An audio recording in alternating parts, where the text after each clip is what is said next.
కొడుకు కూడా తనని ప్రేమించాలని తల్లి కోరుకుంటూ ఉంటుంది. కానీ ఒక్కొక్కసారి కొడుకు తల్లి ప్రేమించినంతగా కొడుకు తల్లి పట్ల ప్రేమను చూపించకపోవచ్చు.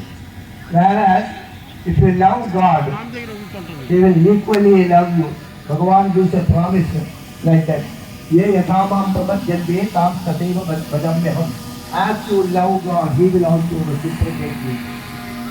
కానీ అదే ప్రేమని కనుక మనం భగవంతుని పట్ల చూపిస్తే, భగవంతుని మనం ప్రేమిస్తే భగవంతుడు అంతకంటే ఎక్కువగా మనల్ని ప్రేమిస్తాడు అని భగవంతుడు మనకి భగవద్గీతలో చెప్పాడు. నన్ను ఎవరెవరు ఎలా ప్రేమిస్తారో నేను వాళ్ళని అదే విధంగా అనుగ్రహిస్తాను అని భగవంతుడు మనకి చెప్పాడు. So now you imagine, suppose you pray to God, you love God, and He also equally loves you, and He comes and tells you every day, Hari Om, I love you so much.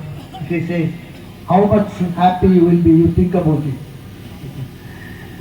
ఇప్పుడు ఉదాహరణకి మనం భగవంతుని నేను ప్రేమిస్తున్నాను, హరి ఓం స్వామి అని మనం భగవంతుని ప్రేమిస్తుంటే భగవంతుడిగా మన దగ్గరికి వచ్చి హరి ఓం అని మనల్ని ప్రేమిస్తూ మీ ఎదురుకి ఆ విధంగా చెప్పారనుకోండి, మీరు ఎంత ఆనందిస్తారో దాని గురించి ఒకసారి ఆలోచించండి.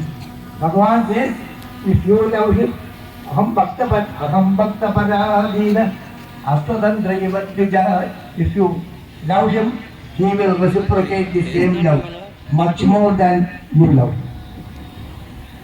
భగవానుడు అంతేకాకుండా ఏం చెప్తున్నానంటే, మీరు నన్ను ప్రేమిస్తే నేను ఎంత అమితంగా మిమ్మల్ని ప్రేమిస్తాను, నేను మీకు దాసుని అవుతానని భగవానుడు మనకి చెప్తున్నాడు.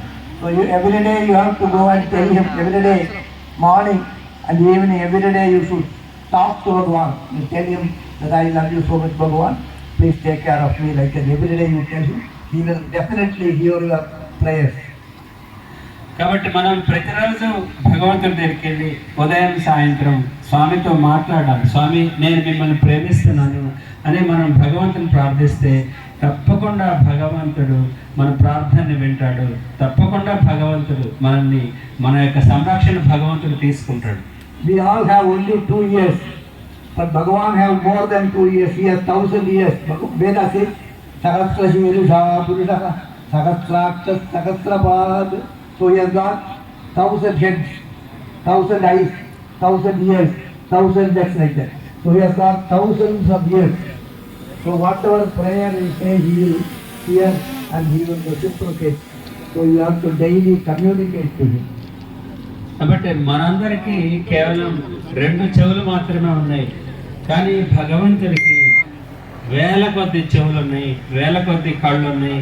కాబట్టి భగవంతుడు ప్రతి ఒక్క భక్తుడు